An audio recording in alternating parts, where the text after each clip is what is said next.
Barbara of Portugal was an Infanta of Portugal and later Queen of Spain as wife of Ferdinand VI of Spain.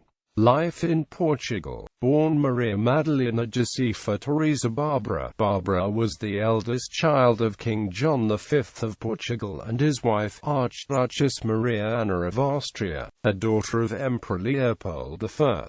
The princess was baptized Maria Madalena Barbara Xavier Leonor Teresa Antonia Josefa, her names honoring a number of saints and relatives. She was usually referred to as Barbara or Maria Barbara, a name never before used among Portuguese royals, in honor of Saint Barbara, the saint of her birthday. She was a first cousin of the future Empress Maria Theresa as well as Maria Josepha of Austria. Although her parents were married in 1708, they remained childless for nearly 3 years. The king then made a promise to God that if an heir to the throne was born, a great convent would be built as a sign of gratitude. On the 4th of December 1711 Barbara was born, and as promised, the king had the convent of Mafra built. Barbara was born as heiress presumptive to the Portuguese throne, styled as Princess of Brazil. Her status as heiress presumptive lapsed when the Queen gave birth to a son, Pedro. 2 years later, Pedro died at the age of 2, though another son, Joseph, born before Pedro's death, prevented Barbara from ever being heiress presumptive again. Barbara had a fine education and loved music. A prodigiously talented keyboard player, she was the only student of Domenico Scarlatti, the great harpsichordist and composer, from age 9 or 10 until Scarlatti died in 1757, a year before her own death. She was considered to marry Louis XV of France.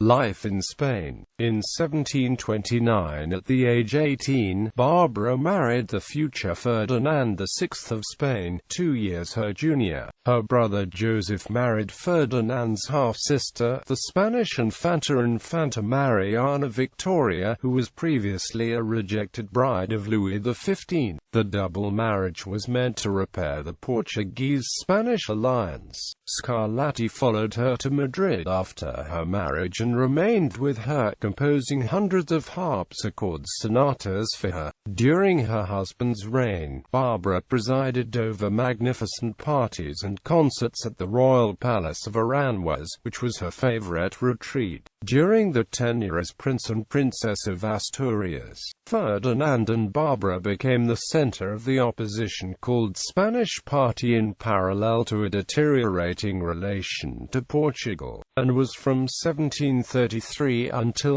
1737 kept under more or less house arrest in their apartments and prevented to show themselves in public and watched by the spies of Queen Elizabeth. This gave Barbara the time to deepen her relationship with the timid Ferdinand and his ill health. Although Barbara was not considered beautiful by her contemporaries, her homely looks were thought by observers to cause her future husband a visible shock when he was first presented to her. Ferdinand the Learned became deeply attached to her, sharing her passion for music. Ferdinand soon became dependent on Barbara for advice and support. When he ascended the Spanish crown as Ferdinand VI, the French ambassador noted, "It is rather Barbara who succeeds Elizabeth than Ferdinand succeeding Philippe." Barbara was well educated, adept at languages, an avid reader of many varied subjects and had a love of music. Upon the succession, Barbara was exposed to attempts to separate her from Ferdinand's confidants, from among others the Queen Dowager's supporters, and made an alliance with 3 members of the Spanish party, who had been in opposition during the previous regime, Ensenada, Huescar and Carvajal. In securing securing the Spanish party as her supporters and the dismissal of all powerholders of the previous regime, which threatened her own influence over Ferdinand. Encouraged by Barbara, Ferdinand fired Minister Villarias, who was replaced by Carvajal, and in July 1747 the Dowager Queen was exiled from court. In contrast to her predecessor as queen, Barbara did not like to flaunt her influence over her spouse and the government policy, and she made a moderately positive impression upon the public. She was not as self-assured nor did not have as much political ambition as Elizabeth Farnes,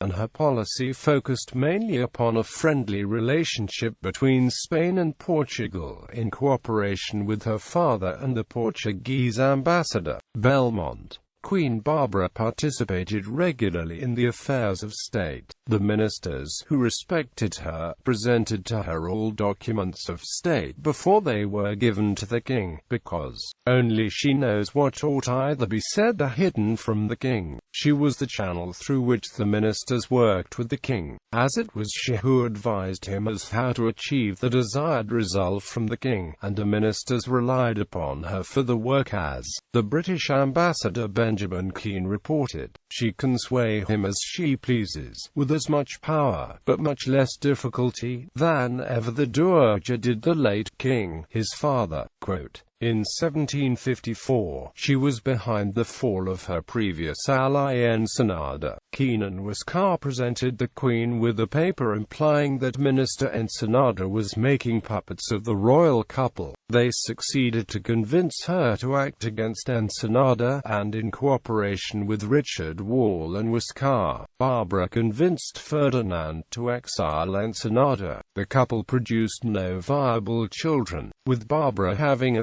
stillborn son in 1733.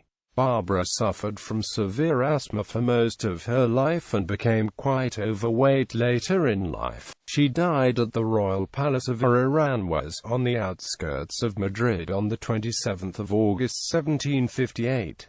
Barbara's death was said to have broken her husband's heart. Ancestors. Bibliography. Noel, Charles C. Barbara succeeds Elizabeth. The feminization and domestication of politics in the Spanish monarchy, 1701 to 1759. In Campbell or Clarissa. Queenship in Europe, 1660 to 1815. The role of the consort. Cambridge University Press. pp. 155 to 185. ISBN 0-52181422-7.